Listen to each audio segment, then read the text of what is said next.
चलिए रुक करते हैं खबरों की ओर। लोकसभा चुनाव 2024 में एक बार फिर से छत्तीसगढ़ की जनता ने भारतीय जनता पार्टी पर भरोसा जताया है। यह 11 में से 10 सीटों पर भाजपा के प्रत्याशियों को जीत हासिल हुई है। चुनाव जीतने के बाद पहली बार बीजेपी के प्रदेश कार्यालय पहुंचे नवनिर्वाचित सांसदों से हमारी संवाददाता सोनाली जायसवाल ने चर्चा की। इस दौरान नए सांसदों ने अपने अपने क्षेत्र में काम करने को लेकर अपनी प्राथमिकता बताई। हमारे साथ है लोकसभा प्रत्याशी सरगुजा के चिंतामणि महाराज जी। अभी जो है आप सांसद बने हैं, क्या कहेंगे? जनता का आशीर्वाद स्नेह प्यार मिला है और उनके मनसानुरूप उनके दुख सुख में मैं खड़ा रह सकूं, इसके लिए मेरा पूरा प्रयास रहेगा। सरगुजा के विकास के लिए केंद्र से क्या मांग है आपकी? अभी तो अब जा रहा है, अभी तो क्या क्या मांगना है ये विषय तय नहीं हुआ है, लेकिन वहाँ जाने के बाद जो क्षेत्र का आवश्यकता है सरगुजा के सर्वांगीण विकास के लिए जो जो आवश्यक होगा सभी मांग करेंगे और उसको पूरा करेंगे। आप जीत का श्रेय किसे दे रहे हैं? जीत का श्रेय किसी एक व्यक्ति को देना तो उचित नहीं होगा। इसमें माननीय प्रधानमंत्री जी, आदरणीय जेपी नड्डा जी, आदरणीय मुख्यमंत्री जी और उसके साथ साथ अपने सरगुजा संभाग के तीनों मंत्री रामविचार नेताम जी, लक्ष्मी राजवाड़े जी, श्याम बिहारी जायसवाल जी, उसके साथ साथ भारतीय जनता पार्टी के सभी वरिष्ठ पदाधिकारी और सभी कार्यकर्ता और सभी मतदाताओं को मैं उसका श्रेय देना चाहता हूं, जिनके अथक प्रयास से आज मेरे को इस जीत हासिल हुआ है। एक बार फिर से जो है केंद्र और राज्य में डबल इंजन की सरकार बनने जा रही है, क्या आप अपने मंत्री पद के लिए मांग करते हैं? वो तो संगठन के ऊपर है। संगठन जिनको जो जिम्मेदारी देगी वो तो किनको जिम्मेदारी देना है वो तो तय करेंगे, उस पर हम कुछ नहीं कह सकते। हमारे साथ है सरगुजा के लोकसभा प्रत्याशी चिंतामणि महाराज जी, जिन्होंने बहुत बहुत उन्होंने बधाई दी और कहा कि जीत का श्रेय जो है एक को नहीं सभी को मिलना चाहिए, क्योंकि सब सारे लोग जो हैं बहुत मेहनत करे हैं। हमारे साथ है कांकेर के लोकसभा प्रत्याशी भोजी महाराज, जिन्होंने आपकी जीत की बहुत बहुत बधाई। पहली प्राथमिकता आप किसको देंगे? बहुत बहुत बधाई सबको, जय श्री राम।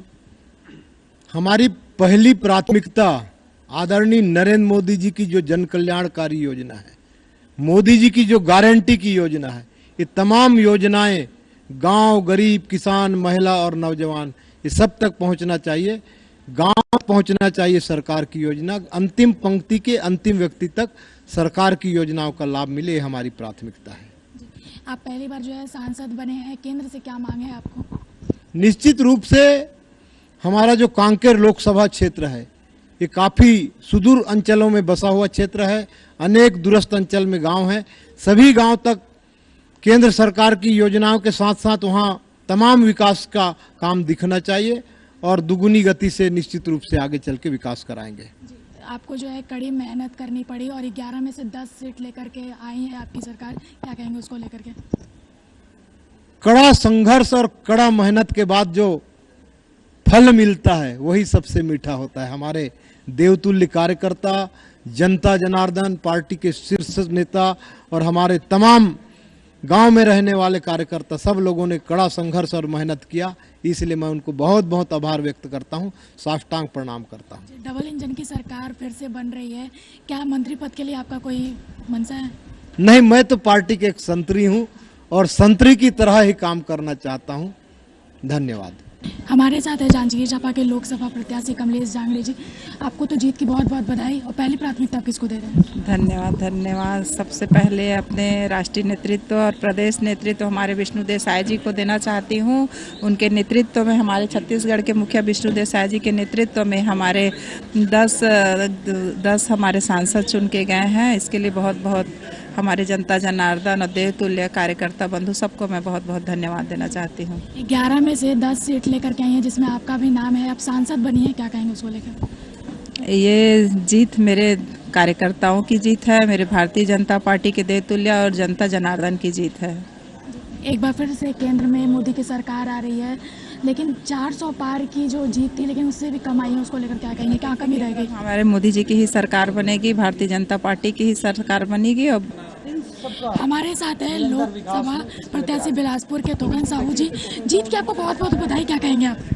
धन्यवाद आपको भी, और आपके माध्यम से मैं बिलासपुर संसदीय क्षेत्र के समस्त मतदाताओं के प्रति आभार व्यक्त करता हूं, नमन करता हूं, अभिनंदन करता हूं। जी, आप युवा मोर्चा के अध्यक्ष से सांसद बन गए पहली बार, उसको लेके क्या कहेंगे? नहीं, मैं किसान मोर्चा का प्रदेश अध्यक्ष हूं। ये मैं भारतीय जनता पार्टी का कार्यकर्ता हूं। ये केवल भारतीय जनता पार्टी में ही हो सकता है कि एक छोटे से कार्यकर्ता को देश और प्रदेश की सबसे बड़ी पंचायत में जाने का सौभाग्य मिलता है। केंद्र में एक बार जो है फिर से मोदी की सरकार आ रही है, और आपको बिलासपुर के विकास के लिए क्या मांग है आपकी?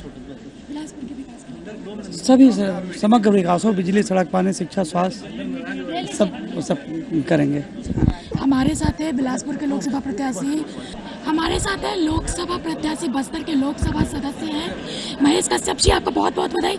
आपने जो है कांग्रेस के बड़े नेता को हराया है, क्या कहेंगे उसको लेकर? जी, इसके लिए मैं बस्तर के सभी जागरूक मतदाताएं, माताएं, बहनें एवं भाइयों को प्रणाम करता हूं, आभार व्यक्त करता हूं, जिन्होंने मुझ पर भरोसा किया और मुझे आशीर्वाद दिया और भारी बहुमत से जिता करके सांसद के प्रतिनिधित्व करने का मौका मिला है। और कवासी लखमा को उनके क्षेत्र से उनको पहली बार हार का सामना करना पड़ा है, जिसके चलते उनका तबीयत बिगड़ गया है, क्योंकि वो जिम्मेदार भी है। उनके चलते हमारा लोग गोली खाना पड़ रहा है, जेल जाना पड़ रहा है, और रोड, सड़क, बिजली, पानी जैसे मूलभूत सुविधाओं से वंचित होना पड़ा ऐसे लोगों के कारण, इसलिए उनको हम वहाँ के लोग सबक सिखा दिया है। जी, आप पहली बार सांसद बने, आपकी पहली प्राथमिकता क्या होगी? देखिए, बस्तर में बहुत सारे प्राथमिकताएं हैं, मैं एक भी प्राथमिकता गिना ही नहीं सकता। और उस आज़ादी के 77 वर्ष के अंदर जो जो मूलभूत सुविधा उनको मिलना था वो वंचित है, उसको पूरा करना है हमारा पहला प्राथमिकता होगा। फिर से एक बार मोदी की सरकार बनने जा रही है, अपनी किन बातों को मोदी के सामने रखेंगे? देखिए, मोदी जी तीसरी बार हमारे देश के प्रधानमंत्री बनने जा रहे हैं, और मोदी जी गारंटी के साथ हर चीज़ को गारंटी के साथ पूरा कर रहे हैं। इसीलिए हमारे बस्तर में चाहे रेल की सुविधा हो, स्वास्थ्य के क्षेत्र में बड़ा कोई हॉस्पिटल होना चाहिए, शिक्षा के क्षेत्र में बड़ा अब होना चाहिए, और बहुत सारे गाँव में आज भी नाले के नदी के पानी पीना पड़ रहा है, स्वच्छ जल व्यवस्था होना चाहिए। ये सारे विषय को लेकर हम चर्चा करेंगे, लेकिन सरकार का बहुत सारी योजना, लेकिन पहुंचाने का हमारा जवाबदारी होगा, क्योंकि जिस प्रकार से नक्सलवाद का समस्या के चलते वहां पहुंच नहीं पा रहे, उसका पहुंचाना हमारा पहला प्राथमिकता होगा। जी, मैं आपसे पूछना चाहूँगी, जो नक्सलवादी क्षेत्र है बस्तर, उसके लिए आप क्या करेंगे जब सांसद बनने वाले? देखिए, वही मैं बताया कि हमारे देश के गृह मंत्री जी ने, हमारे केंद्र सरकार, हमारे राज्य सरकार ने वहाँ शांति स्थापित करने के लिए हर तरीके से प्रयास कर रहे हैं, और आने वाला समय में ये मुहिम तेज होगा, और 2-3 साल के अंदर इसके लिए वहाँ बस्तर में शांति स्थापित होगा। जी, आप जो है आज दिल्ली जाने वाले हैं, आपको क्या लगता है कि केंद्र में आपको जगह मिलेगी मंत्री पद के लिए? अब एक केंद्रीय निर्णय का केंद्र का निर्णय होगा, हमारे केंद्रीय नेतृत्व का निर्णय होगा, और आदरणीय मोदी जी का निर्णय होगा। जो भी निर्णय होगा वो हमारा उसके लिए स्वीकार्य होगा। हमारे साथ है राजनांदगांव के लोकसभा सांसद संतोष पांडे जी। आपने जो है बहुत छत्तीसगढ़ के पूर्व मंत्री भूपेश बघेल को आपने हराया है, क्या कहेंगे आप? हाँ, भूपेश बघेल जी को हारना पड़ा, जैसी करनी वैसी भरनी। उन्होंने बहुत सौतेला व्यवहार किया। इंदिरा कला यूनिवर्सिटी को वो रायपुर लाना चाहते थे, खैरागढ़ से उखाड़ के, और एडीबी कार्यालय, सेतु निगम कार्यालय, ये जो दुर्गला है, ये सौतेला व्यवहार उन्होंने किया। मेडिकल कॉलेज को उन्होंने कुछ भी नहीं दिया। इसी का परिणाम उनको भोगना पड़ा। आप सांसद बन के आए, आपकी पहली प्राथमिकता क्या होगी?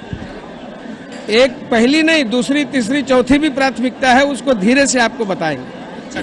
केंद्र में जो है फिर से प्रधानमंत्री आने वाले हैं, आपकी मांग क्या होगी राजनांदगांव को लेकर के?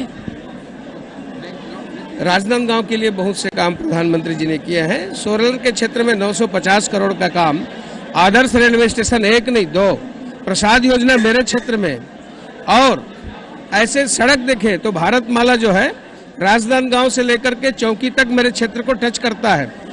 ये लाभ मिलेगा मेरे क्षेत्र को, और हैदराबाद तक हम ये कनेक्टिविटी जो है ये हमको फायदा होगा। केंद्र में आप अपनी जगह कहाँ देखते हैं?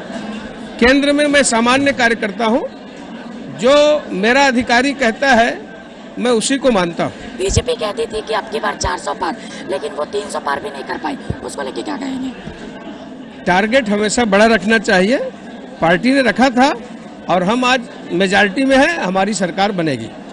हमारे साथ है रायगढ़ लोकसभा सांसद राधे श्याम राठिया जी, आप जो है पहली बार जो है सांसद बने हैं, क्या कहेंगे? पहले तो आपके चैनल को धन्यवाद। पहली बार सांसद बनने के तो खुशी है, और मैं अपने लोकसभा क्षेत्र को प्राथमिकता दूंगा कि हमारे लोकसभा क्षेत्र में अधिक से अधिक विकास कार्य हों। आप जो है केंद्र में डबल इंजन की सरकार फिर से नरेंद्र मोदी आ रहे हैं, उसको लेकर के आपके क्षेत्र को क्या मांग होगी?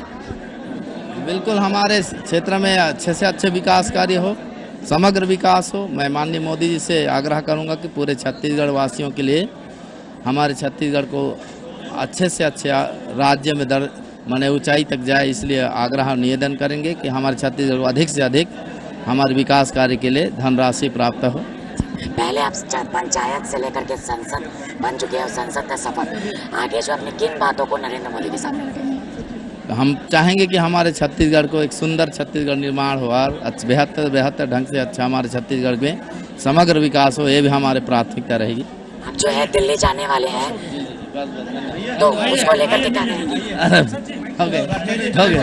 आप जो है दिल्ली जाने वाले हैं? बिल्कुल, हाँ, बिल्कुल जा रहे हैं। आज माननीय मोदी जी से आशीर्वाद लेंगे। धन्यवाद। महासमुंद के लोकसभा सांसद हैं रूप कुमारी चौधरी जी, जो अभी हमारे साथ मौजूद हैं और लोकसभा की सीट जीत करके आई हैं। आपको बहुत बहुत बधाई कि आप लोकसभा की सीट जीत करके आई हैं, क्या कहेंगे? थैंक यू, बहुत बहुत धन्यवाद। महासमुंद लोकसभा की पूरी जनता के प्रति आभार व्यक्त करती हूँ।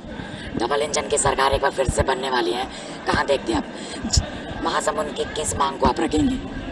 महासमुंद में है कुछ मांगे, जैसे महासमुंद लोकसभा में मेडिकल कॉलेज की मांग है, सिंचाई की सुविधा को लेकर के, औद्योगिक क्षेत्र में काम करने की आवश्यकता है, पर्यावरण को लेकर के, शिक्षा, स्वास्थ्य, तो ऐसे जो तमाम योजनाएं हैं उन पे हम काम करेंगे। पूर्व गृह मंत्री जो है, उन कांग्रेस के प्रत्याशी पूर्व गृह मंत्री थे, उनको आपने हराया है, बहुत बड़ी जीत हुई है आपकी, उसको लेकर। गृह मंत्री जी रहे, सरकार में रहे, वहाँ पे महासमुंद लोकसभा में महासमुंद जिले और गरियाबंद जिले के प्रभारी मंत्री रहे, उनको काम करने का अवसर मिला था, लेकिन उन्होंने कभी उस जिले के लिए कोई काम नहीं किया, तो इसलिए जनता भी उनको नकारी। पहली प्राथमिकता आप किसको देते हैं? विकास को देते हैं, पहली प्राथमिकता विकास को। हमारे साथ ही रूप कुमार चौधरी जी, महासमुंद के लोकसभा प्रत्याशी, जिन्होंने पहली प्राथमिकता जो है वो विकास को दे रही हैं। कैमरामैन डीके सिन्हा के साथ सोनाली जायसवाल की रिपोर्ट।